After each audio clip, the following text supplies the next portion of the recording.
Qual que era o desejo do diabo? Transformar o vinhedo em horta. Presta atenção. E vocês têm visto isso acontecer nos dias atuais. Há muitas igrejas ou locais que têm nome de igreja, que deixaram de ser vinhedo e se tornaram o quê? Horta. Eu cumprimento a todos com a paz do Senhor Jesus, amém? Graças a Deus. Meus amados irmãos, eu quero convidar os irmãos a abrirem suas Bíblias no livro de 1 Reis. 1 Reis, capítulo 21, a partir do versículo 1. Amém? 1 Reis, capítulo 21, diz assim: passados esses acontecimentos, Nabote, o jezreelita, tinha conseguido formar uma boa plantação de uvas em Jezreel, ao lado do palácio de Acabe, rei de Samaria. Certo dia, Acabe solicitou a Nabote: cede-me tua vinha, para que eu a transforme em horta, já que ela está situada junto ao meu palácio. Em troca te darei uma vinha ainda melhor, ou, se preferires, pagarei o dinheiro, em dinheiro o seu valor. Todavia Nabote replicou ao rei: Yahvé-me livre de te entregar a herança de meus pais. Então Acabe foi para o palácio irritado e muito aborrecido por causa da resposta e do modo de falar de Nabote, de Jezreel, porquanto lhe havia dito francamente: não lhes entregarei a herança de meus pais. E por isso estendeu-se sobre o leito, voltou o rosto para a parede e não quis comer nada. Amém? Os irmãos podem tomar o seu assento.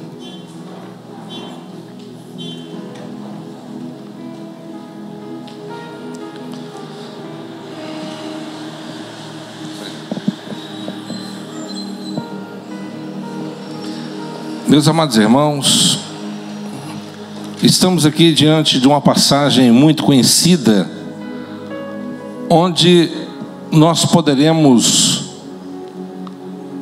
abordar várias situações simultâneas, para aqueles que nunca ouviram falar dessa história antiga.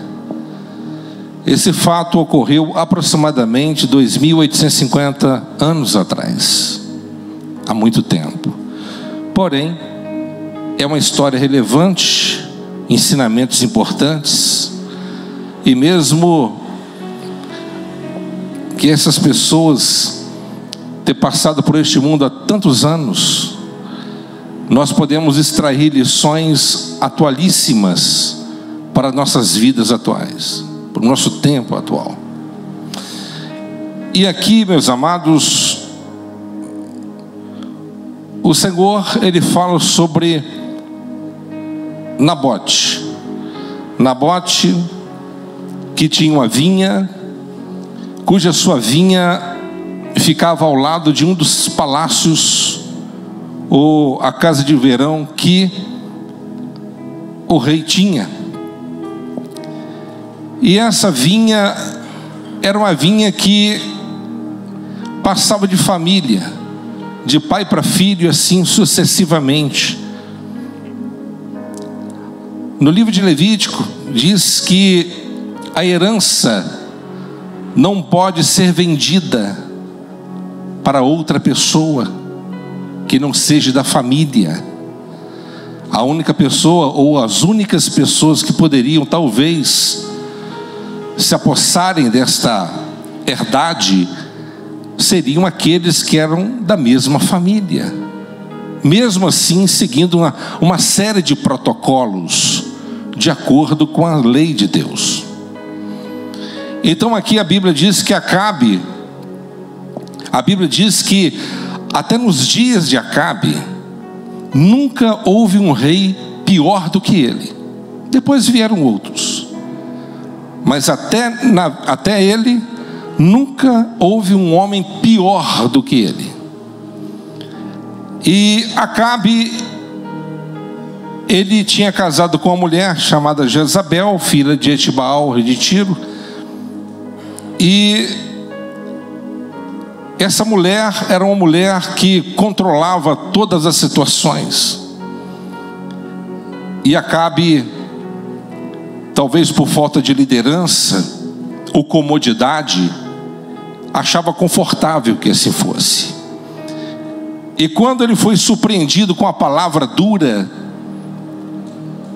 de Nabote, acredito que a palavra dura que ele deu para o rei foi justamente para não dar a ele oportunidade de questionamento ou talvez de esticar assunto para poder entrar talvez uma outra proposta que talvez pudesse agradar melhor, assim dizer, o próprio Nabote. Mas Nabote, ele foi incisivo, categórico.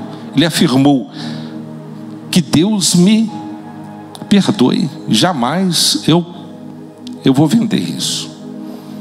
E a Bíblia diz que ele ficou injuriado, ele ficou irritadíssimo. Por quê? Porque ele ouviu uma palavra dura, ríspida, uma palavra direta. Era algo que ele não tinha costume de fazer. E aqui o texto fala que ele foi para casa. E quando ele foi para casa, ele ficou irritado, deitou e virou a cabeça para o canto da parede, ficou ali igual um menino mimado. Até que Jezabel viu aquela condição dele. E a Bíblia diz assim que ela falou assim: o que está acontecendo? E aí ele contou. E ela disse: levanta daí dessa situação, vai comer, vai, segue a vida que eu vou resolver isso para você. E a Bíblia diz que ela convidou 2 homens malignos, filhos de Belial. Primeiro proclamou um jejum para poder assim convidar os maiorais a um momento de solenidade, com o intuito que Nabote estivesse presente.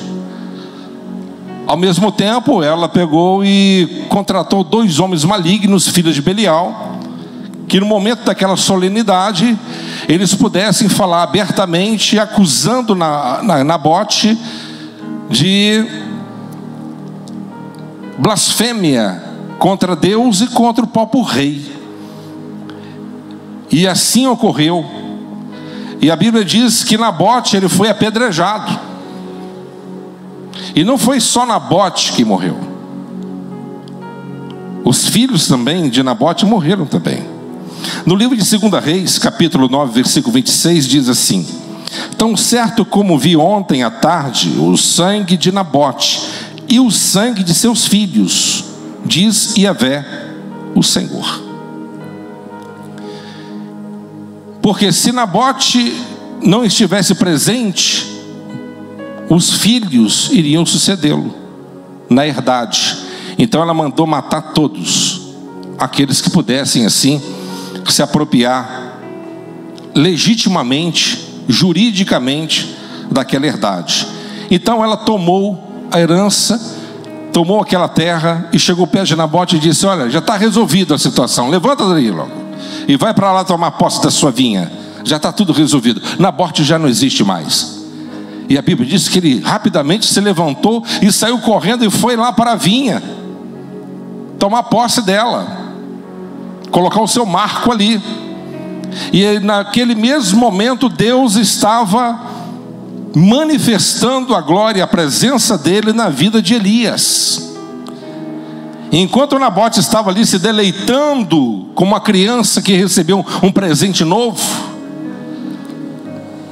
Acabe, o Deus Todo-Poderoso, estava falando com Elias. E ali advertiu Elias sobre o ocorrido. E ali veio a sentença duríssima contra Acabe e contra Jezabel e contra toda a sua casa. E a sentença foi dura, foi proporcional à iniquidade que ambos cometeram. Então Elias, ele foi, cumpriu a palavra do Senhor e profetizou, apontou o dedo na cara dele e disse: olha, o Senhor Yahvé, Ele mandou vir aqui. Ele mandou dizer para você que viu tudo que você fez. E tua mulher também. No campo onde ele morreu e o sangue foi derramado, o teu sangue também será derramado.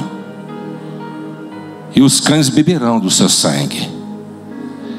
A tua mulher vai morrer. Ela não vai ter uma sepultura digna como rainha, por ela ter sido rainha ou filha de rei. Mas a sepultura dela vai ser no estômago das aves e dos cães, que será espalhado em todas as terras, para que ninguém ouça e diga assim: lá está Jezabel. E ali, quando ele foi ouvindo aquela sentença, e o Senhor continuou dizendo através de Elias: não somente vocês dois vão morrer, mas os seus filhos morrerão. Uma criança que faz xixi na parede está debaixo da condenação. Não sobrará um homem sequer na tua geração. Todos serão exterminados. Eu acabarei com todos. Naquele momento ele rasga suas vestes, fica apavorado, porque sabia que Elias era um homem de Deus. E ele coloca roupa de saco cheia de cinzas em sinal de humilhação, anda saindo pelas ruas da cidade, demonstrando humildade, demonstrando passividade, demonstrando calma, longanimidade. E o Senhor diz para Elias assim: está vendo, Elias? Acabe teve um comportamento positivo. Ele se arrependeu e se humilhou perante mim. Por causa desse arrependimento dele, eu vou retardar a maldição. Eu vou revogar a sentença por enquanto. Mas a sentença está em pauta ainda, está correndo. Então ali, meus amados irmãos, este homem entrou na linha de fogo de Deus. Cumpriu-se, eu vou resumir aqui. Cumpriu-se. A palavra do Senhor, ela cumpre. A palavra de Deus não volta vazia. Acabe voltou a cometer as mesmas iniquidades. A sentença veio sobre ele. Ele foi alvejado em batalha, morreu. O sangue do seu corpo, que vazou durante o dia inteiro na batalha, escorreu pela carruagem. Aquela carruagem foi levada até um ribeiro para ser lavada. Os cães beberam do sangue dele. E onde que a carruagem foi lavada para poder lavar o sangue que escorreu sobre aquela carruagem, era onde as prostitutas também banhavam-se, se lavavam. Humilhação. Jezabel foi lançada do alto do palácio pela ordem de Jeú. E os eunucos lançaram lá de cima: lança essa cadela daí de cima. E ela caiu lá em cima e espirrou sangue pelos muros do palácio.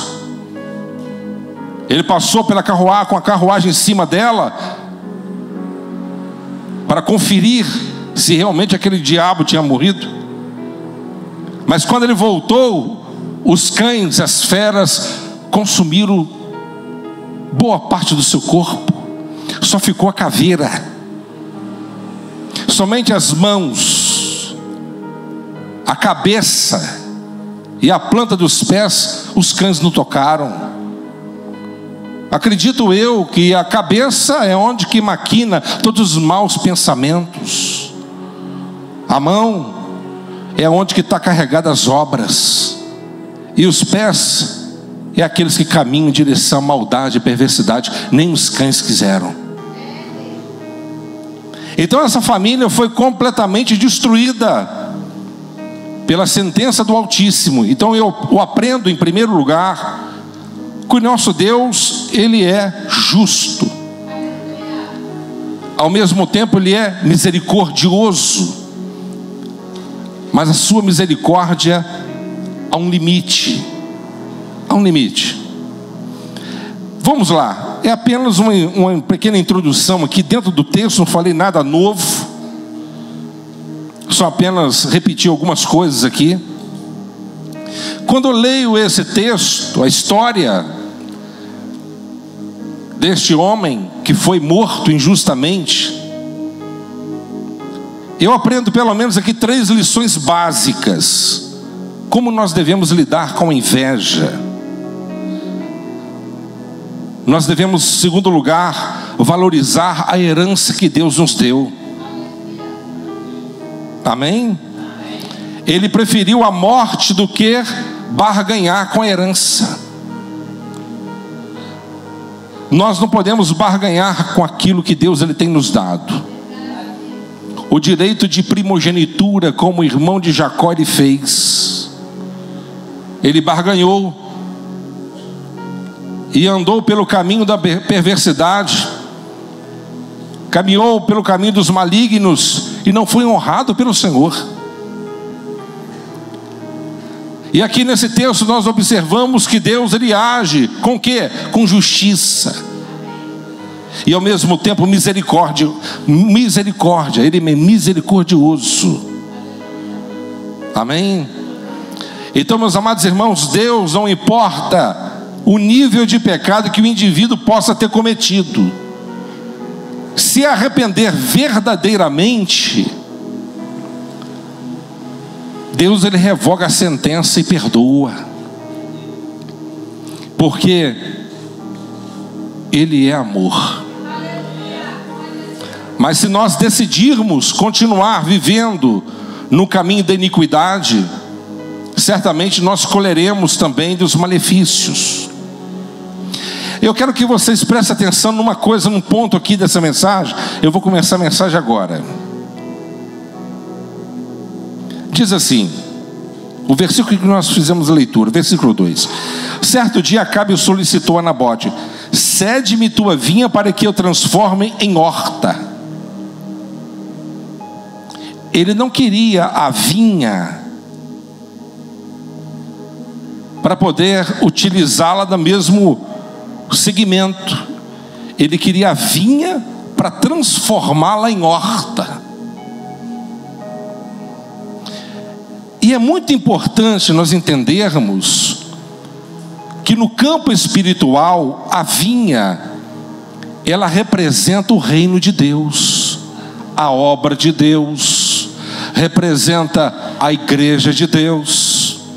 Vocês podem observar a parábola dos trabalhadores da vinha. Uns foram convocados às 6 da manhã, outros às 9, outro ao meio-dia, outros às 3 da tarde e outros na hora 1/10, 5 horas da tarde.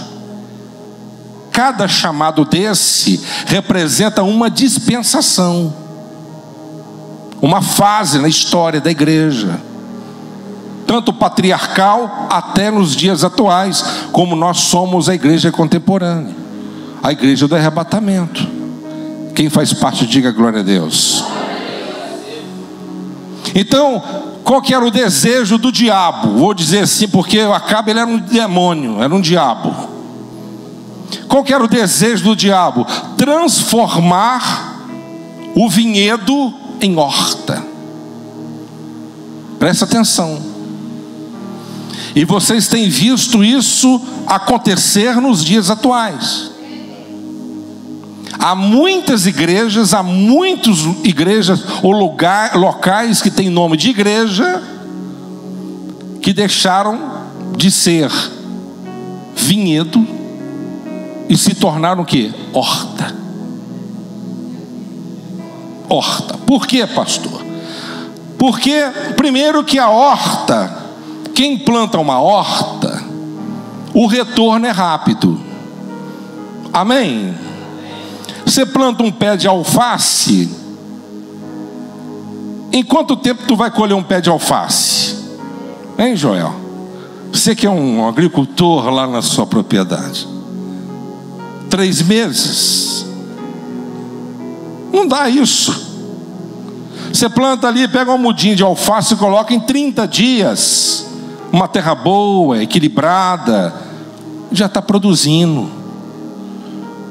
Mas se você plantar um pé de uva, você vai demorar 3 anos. Amém? 2 a 3 anos para começar a colher e começar a fazer uma seleção. Então é rápido o retorno. Há muitas igrejas, há muitos lugares onde o diabo ele tem feito essas propostas e muitos têm cedido, trocando o quê? O vinhedo por uma horta. Por quê, pastor? Porque a horta, como disse, o retorno é rápido, né? Por quê? Porque as pessoas, a maioria não está em busca do que é certo, mas estão em busca daquilo que dá certo.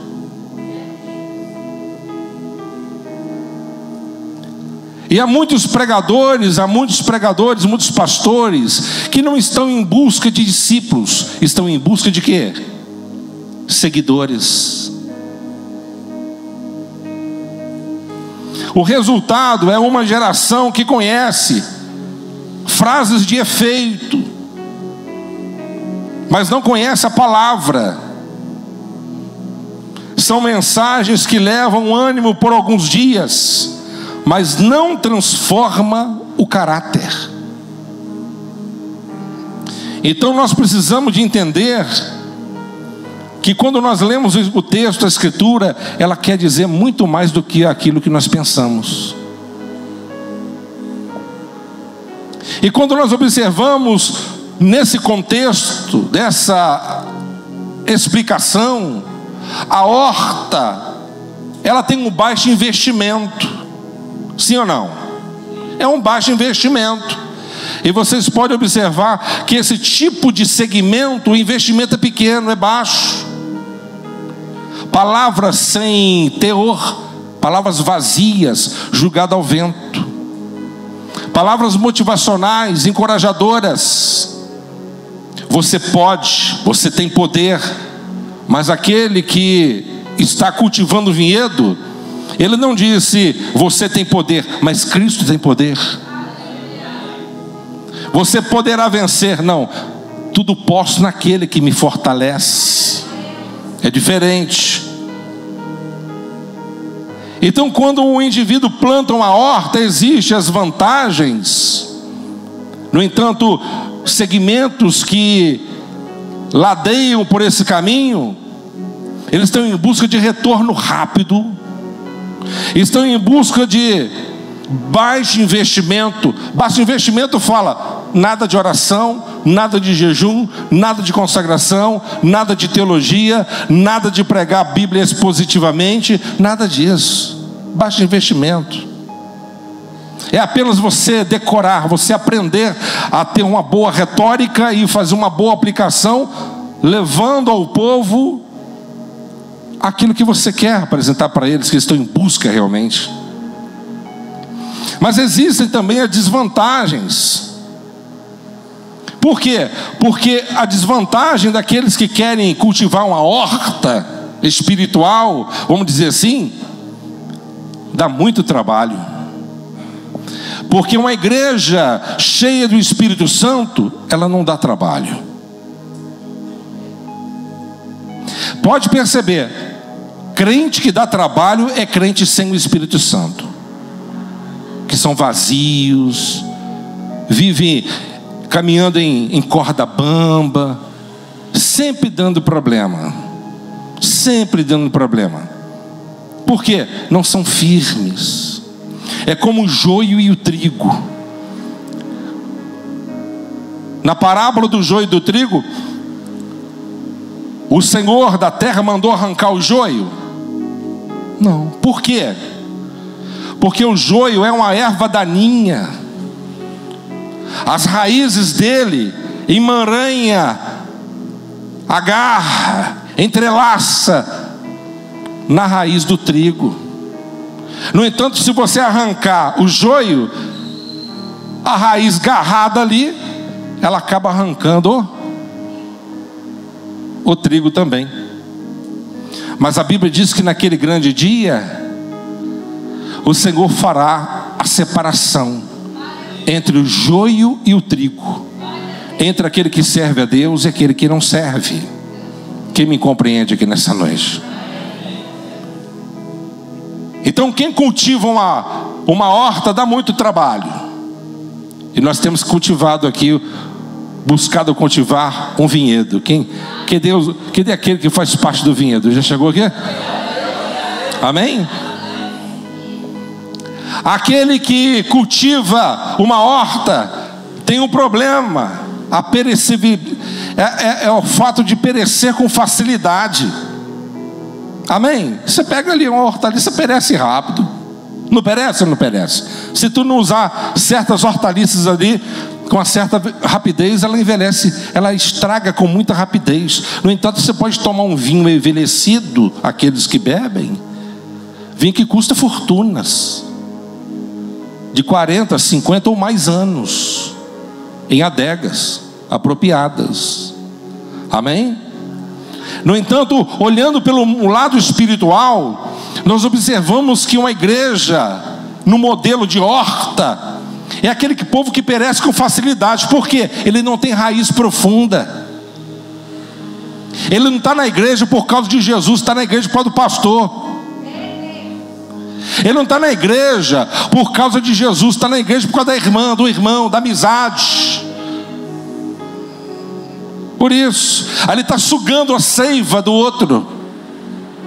Só que quando vem a tempestade, geralmente a colheita do trigo, às vezes começa aí talvez em agosto, setembro, não estou muito certo, mas quando vem o vento muito forte, o trigo, ele vem um ventaval muito forte, ele abaixa todinho, ele abaixa, mas o joio ele fica em pé, parecendo um pé de cana, seco, duro. Aí fica fácil para poder arrancar ele depois. Você cata ele com facão e ele fica em pé. O que isso significa? Significa que o trigal de Cristo, quando passa pela luta, pela prova, pela dor, pelos vendavais da vida, ele se prostra perante o chão, ele se rende perante o Senhor, ele busca a face de Deus, ele se humilha perante Deus. Ele não depende, aspas, de uma religião aparente, mas ele depende exclusivamente do poder de Deus. Por isso que a Bíblia diz, Jesus disse: humilhai-vos perante as mãos do Senhor, porque no seu tempo certo ele vos exaltará. E no entanto a horta, as hortaliças têm um menor valor, sim ou não? Tem um menor valor. Ou seja, o indivíduo que está criando uma horta, ele precisa de um volume muito maior para trazer um pouco de resultado. No entanto, a maioria trabalha com o quê? Com palavras, com ensinamentos, com promessas mentirosas, com muita propaganda. Quanto mais pessoas, tem que ter muita gente para trazer um pouco de resultado, porque às vezes não traz. Então aqui o Senhor nos ensina a estratégia do adversário é fazer o quê? É destruir a igreja. No passado o diabo trabalhava para destruir a igreja de fora para dentro. Hoje ele tenta destruir de dentro para fora. Amém? Antigamente era perseguição externas, inquisição, fogueira e etc. Hoje não. O príncipe dos pregadores dizia que uma arma mais perigosa dentro de uma igreja não é o diabo, mas um pastor fora da direção de Deus. Ele estava certíssimo. Porque você pode acompanhar na Bíblia todos os reis que passaram. Se o rei era correto, justo, íntegro, temente ao Senhor, o povo seguia. Mas entrava um corrupto, o povo caía. Amém? E no entanto, quando você observa a vida de Acabe e a sua descendência, os filhos andaram no mesmo caminho da perversidade. Por quê? A Bíblia diz que eles olharam o mau exemplo do pai e seguiram os mesmos caminhos. Por isso, abram aspas aqui para dizer para você, pai e mãe, seja um exemplo dentro da sua casa e na sua família. Não adianta você falar para a tua filha, para o teu filho, que ela deve orar, se você mesma não ora. Não adianta você falar para o seu filho, para a sua filha, que ela não deve ser mundano ou mundana, se você é um mundano na prática. Porque ela está vendo, ele está vendo que você é um hipócrita. Então nós devemos ser exemplos. Exemplos. É claro, é óbvio que nem sempre você alcança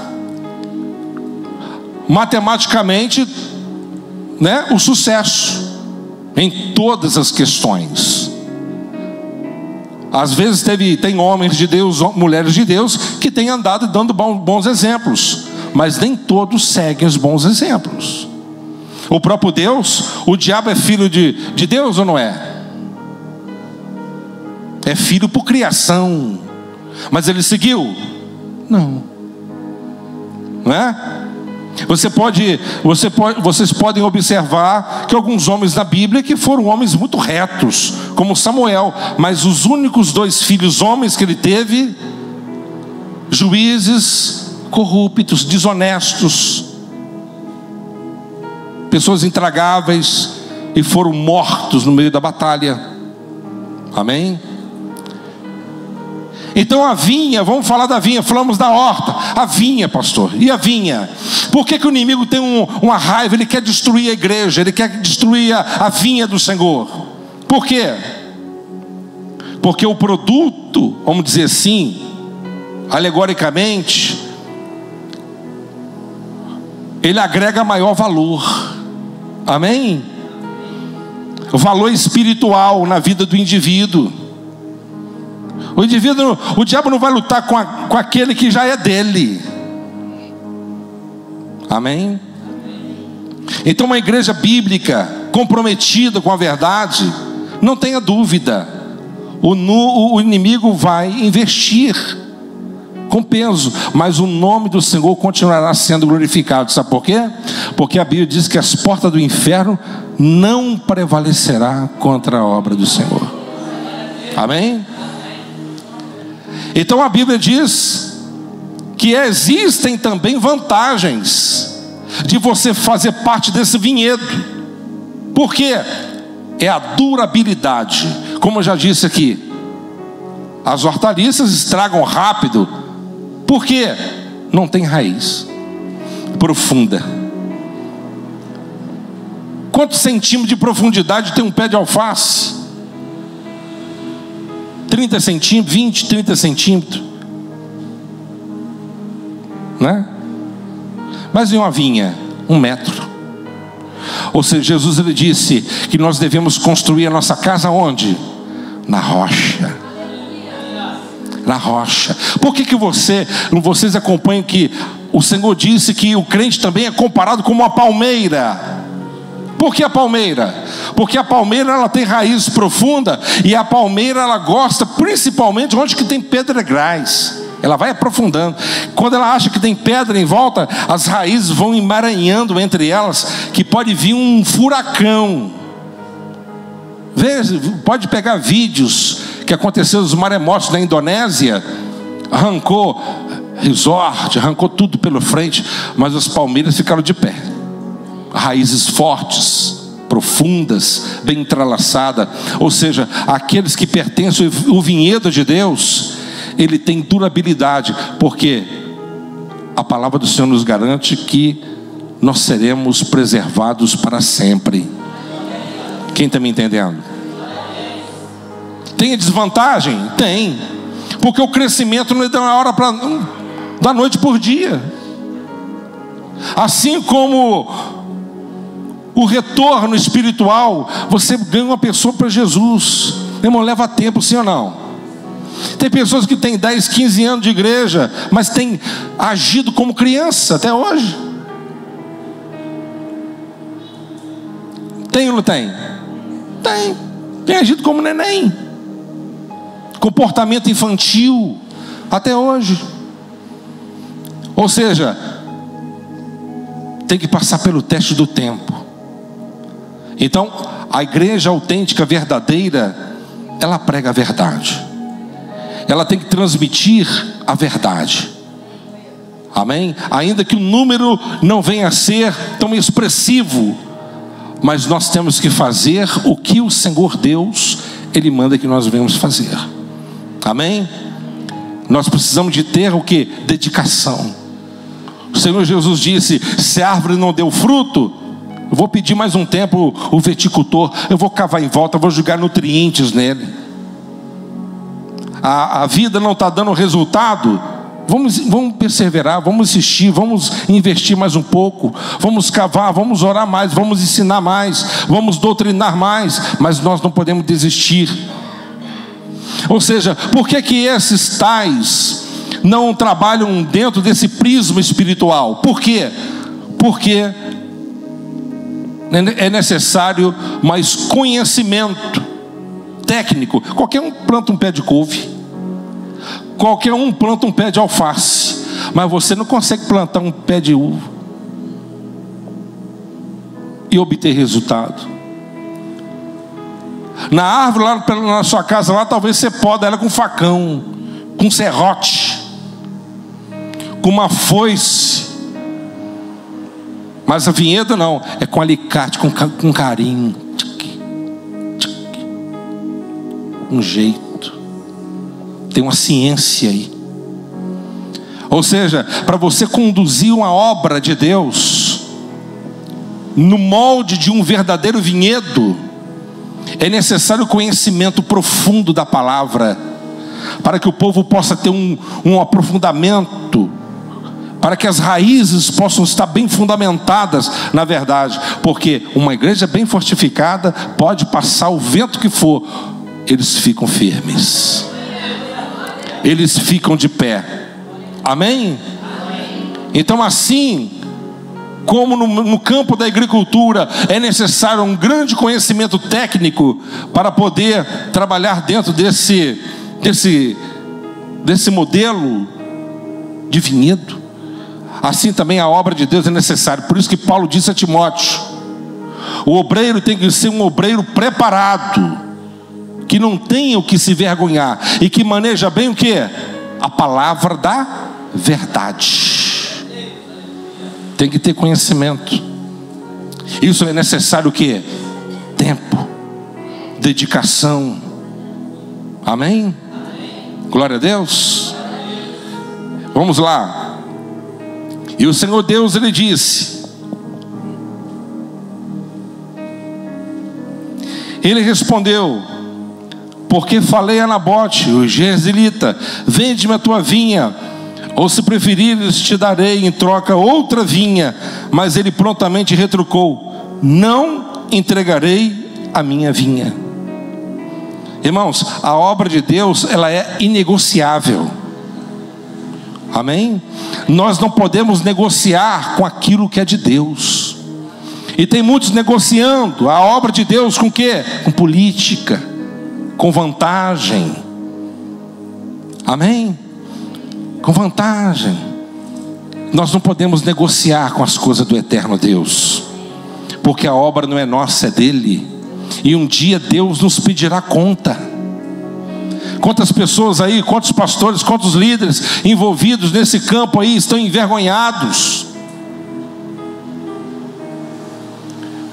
Eu disse isso, não sei se todos recordam isso, porque houve uma grande polarização na eleição passada, e pessoas me pediram para mim poder me posicionar. Qual que é meu lado? Eu não sei se vocês lembram, mas eu disse aqui numa Santa Ceia. Eu disse que o voto é pessoal. E eu não tenho obrigação de falar para ninguém com quem eu vou votar.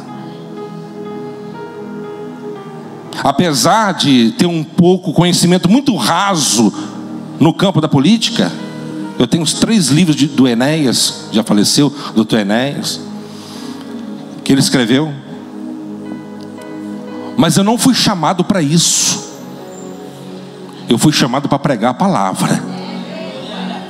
Eu não fui chamado para poder fazer política em cima do púlpito. Esse lugar aqui não é lugar palanque para poder fazer política. E nós não podemos nos vender. As coisas de Deus têm que ser sérias. E você conhece o vinhedo e uma igreja no modelo de horta, ou que se transformou numa horta, que é a grande verdade. Muitos começam bem, mas terminam mal. É nessa época, principalmente nessas épocas. Principalmente acabam se corrompendo. Por quê? Porque existe uma vantagem. É como Acabe. Ô Nabote, me venda, eu te dou uma vinha muito melhor do que a tua. Já que ele tem uma vinha muito melhor, por que estava querendo a dele? Eu te dou uma vinha muito melhor para você.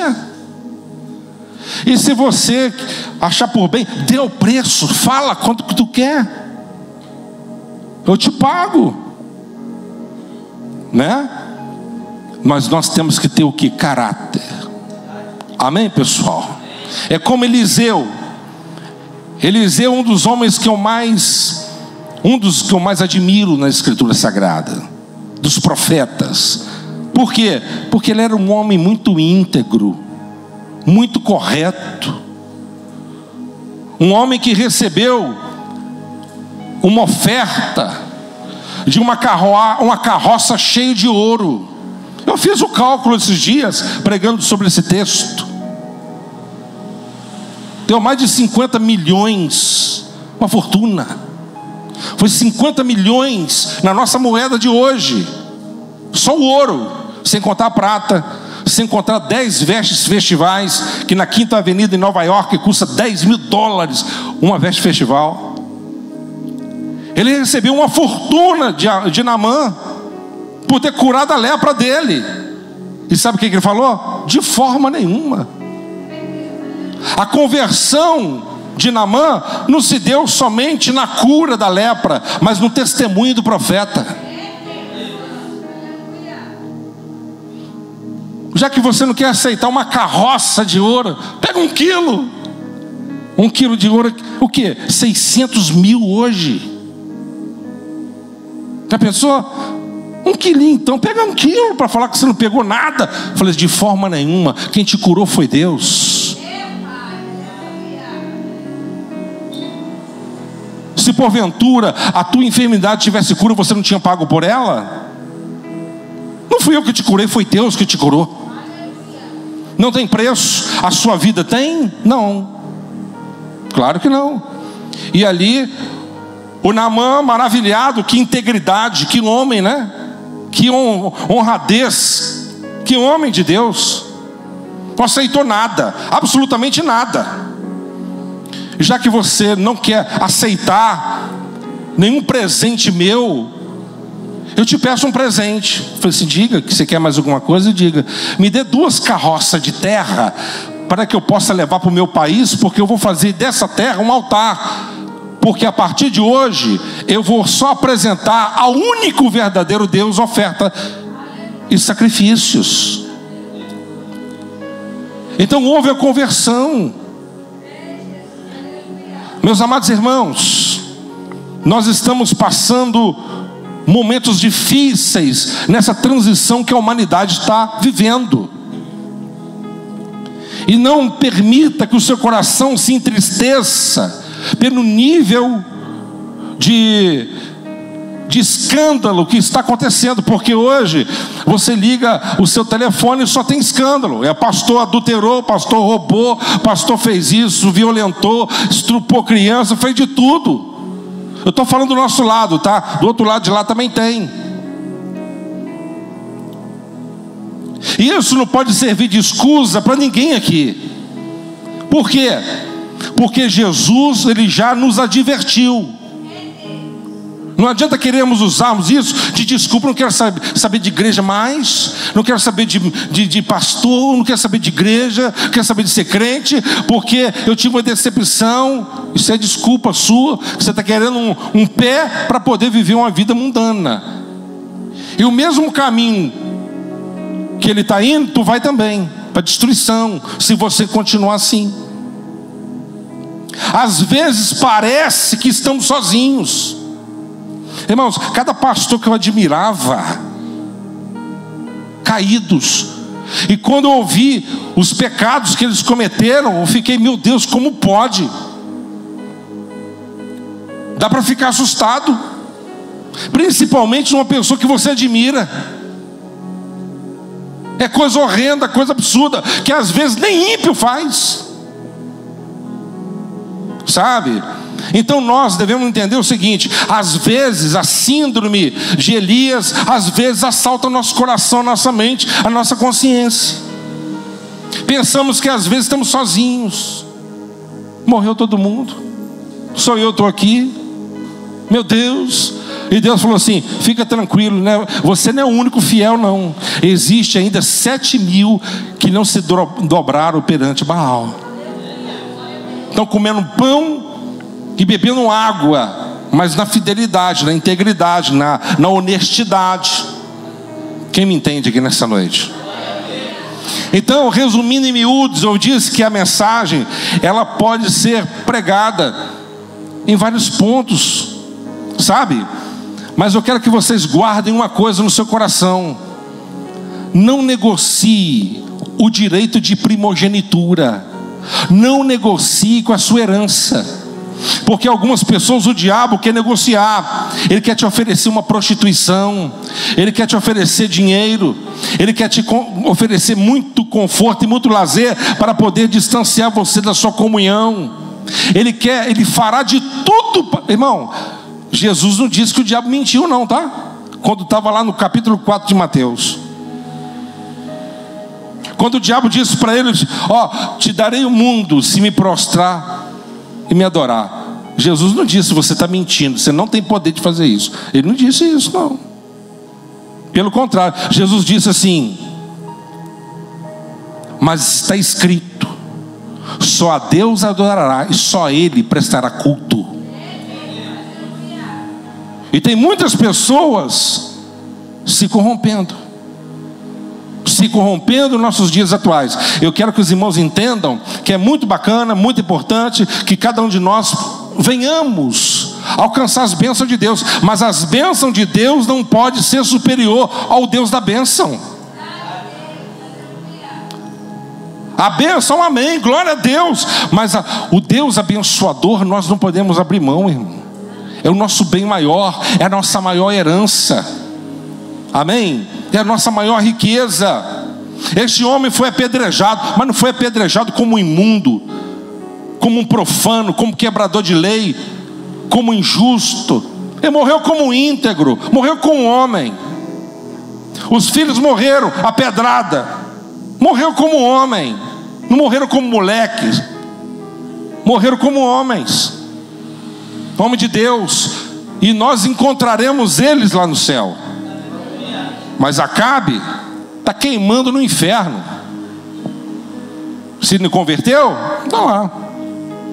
Jezabel está queimando no inferno. Acredito que essa aí não deu tempo de converter, não. Foi muito súbito a morte dela. Não deu tempo. Talvez um empurrão, um pontapé nas costas, só deu tempo dela voar lá de cima. Então, meus amados irmãos, não brinque, porque alguns têm oportunidade de se converter ante-morte, mas outros são pegos de surpresa. Isso significa que nós não podemos driblar o destino, driblar o propósito de Deus, driblar a própria vontade de Deus. Porque Deus, a Bíblia diz que Ele pega o sábio na sua própria astúcia. Amém, pessoal? Que nós não venhamos sermos profanos como Esaú. Eu estou com fome, o que me adianta um prato de lenha? O que me adianta primogenitura, se meu estômago está roendo? O que me adianta ser salvo, se a minha carne está pedindo satisfação? O que me adianta ser salvo, se eu não tenho dinheiro no bolso? Então, Deus, Ele pesa em balanças precisas as nossas intenções e até os nossos pensamentos. Quem me entende aqui nessa noite? E para mim terminar, farei comparecer diante dele 2 homens inescrupulosos, que o acusem desse modo: tu amaldiçoaste a Deus e o rei. Em seguida levai-o para fora e apedrejai-o até a morte. Irmãos, tem pessoas que são inescrupulosas, filhas de Belial, e às vezes estão dentro das igrejas. Amém? Filho de Satanás. Filho de Satanás. Quem nunca sofreu uma perseguição? Quem nunca sofreu uma calúnia? Quem? A calúnia é coisa terrível, porque você não tem como se defender. Nem Jesus se defendeu, sendo Ele justo. Mas uma coisa é verdade. Deus, Ele justifica o certo. Quem está me entendendo? Deus, se você está certo, Deus te justifica. Deus vai mostrar para os seus algozes que Ele é contigo. Quem me entende aqui nessa noite? Amém?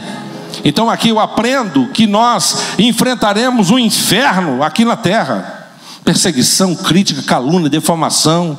O inimigo usará todos os meios possíveis para poder tentar atrapalhar a tua jornada. Por isso você tem que estar sempre se humilhando perante o Deus Todo-Poderoso.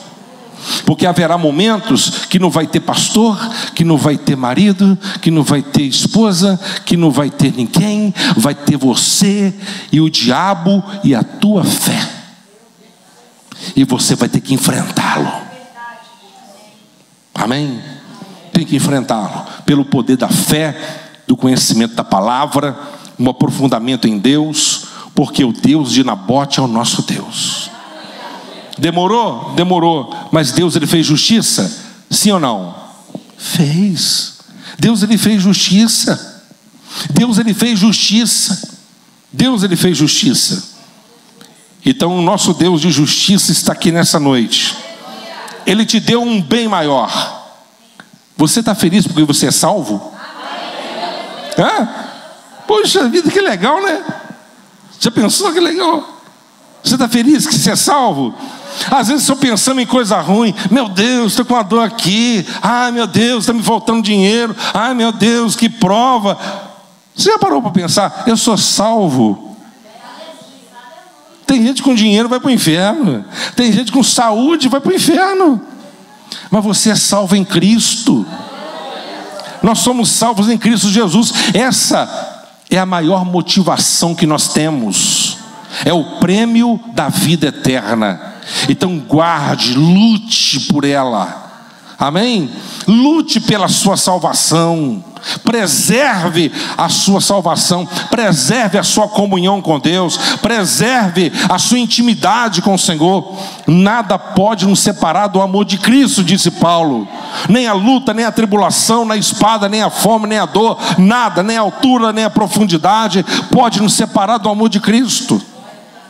Por quê? Porque Deus, Ele é fiel. Amém? Vamos colocar de pé em nome de Jesus.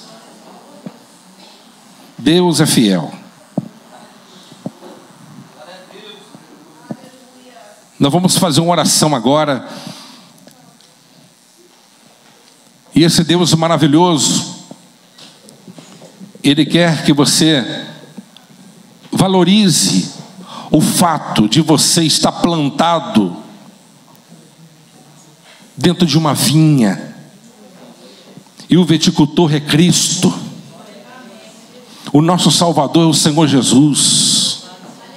E Ele disse: nenhuma vara, se não estiver ligada em mim, dará fruto. Mas aquele que estiver ligado em mim, dará muito fruto. Cadê aquele que quer dar muito fruto? Está aqui hoje? Vamos clamar ao nosso Deus. Se o inimigo está querendo ganhar terreno, a sua comunhão, não negocie com ele. Não venda. Não venda o seu direito de salvação, o direito de primogenitura, em troco de um prato de sopa, em troco de um prato de lentilha. Amém? Porque o nosso Deus é fiel e soberano e poderoso para nos guardar e nos resguardar de todo o perigo decorrente do caminho. Amém? Amém. Quero pedir mais uma vez a Stephanie ter a abertura aqui hoje. Quero que você possa fazer essa oração por nós, em nome de Jesus. Amém? Amém, queridos. Palavra abençoada, né? O apelo essa noite, amados, é que a gente não venha trocar a nossa herança que o Senhor nos deu, que é este vinhedo. Amém? Não trocarmos por hortas, coisas passageiras, por rotinas, por nada disso. Glória a Deus. Vamos fechar os nossos olhos, vamos estar orando ao Senhor neste momento. E abra o seu coração, que o Senhor encontre esta noite no seu coração a sinceridade. Oh, querido Espírito Santo, aqui estamos, Senhor, neste momento diante de Ti, ó Pai. E te pedimos, querido Espírito Santo, em meio, Senhor, a esses dias, Senhor, de trevas, de caos, em meio, Senhor, a esses dias, ó Pai, de correria, em meio, Senhor, à escuridão deste mundo, que nós venhamos, Senhor, nos recordar, meu Pai, de que ainda há um lugar secreto, que ainda há, Senhor, um lugar de descanso, que ainda, Senhor, há um lugar onde nós podemos te encontrar e fugir de tudo isso, estar diante de ti face a face, encontrando, Senhor, o renovo, encontrando, Senhor, o refúgio. Querido Espírito Santo, para onde iremos nós, se só tu tens as palavras de vida eterna? Senhor, que em meio, Senhor, à escuridão, Senhor, deste mundo, meu Deus, que nós nunca venhamos, Senhor, deixar de olhar para o alvo que é Cristo. Fortalece, Senhor, a fé do teu povo esta noite, Senhor, que nós venhamos estar com os nossos olhos, Senhor, levantados, com as nossas armaduras, Senhor, fortalecidas, renovadas, com o escudo da fé, Senhor, levantado, apagando os dardos inflamados do inimigo. Senhor Jesus, que a espada esteja, Senhor, meu Pai, firme em nossas mãos, que é, Senhor, a palavra, Senhor, do Espírito, a espada do Espírito, Senhor. Meu Deus, nos dê, Senhor, olhos, Senhor, Pai, como de águia, nos faz voar, Senhor, como as águias, meu Pai, nos faz, Senhor, correr, mas sem, Senhor, se cansar. Só em Ti, Senhor, nós encontramos, Senhor, só em Ti nós encontramos, Senhor, esse descanso. Pai, que esta noite, Senhor, nós vamos sair daqui, Senhor, fortalecidos, renovados, Senhor, mais ligeiros, mais atentos, mais perspicazes, Senhor, porque o inimigo, Senhor, nesses últimos dias, Senhor, não tem brincado, tem, ó Deus, tentado minar a fé da Tua igreja, tem tentado, Senhor, tirar a consciência do lugar em que estamos posicionados nas regiões celestes.